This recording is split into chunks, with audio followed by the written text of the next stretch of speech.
Hello everyone. If you're looking for an easy way to make your game or project react to music in real time, Rhythm Reactive Effects might be exactly what you need. Rhythm Reactive Effects is a Unity plugin that allows your game objects to dynamically respond to music rhythm, creating powerful audio-visual synchronization effects.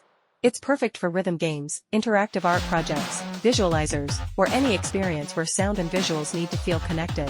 One of the best things about this asset is how easy it is to use. You don't need to write any shaders or code at all, just plug it into your project and start creating rhythm-driven effects immediately. The asset supports built-in render pipeline, URP, and HDRP, and it works across multiple platforms including Android, iOS, Windows, and more.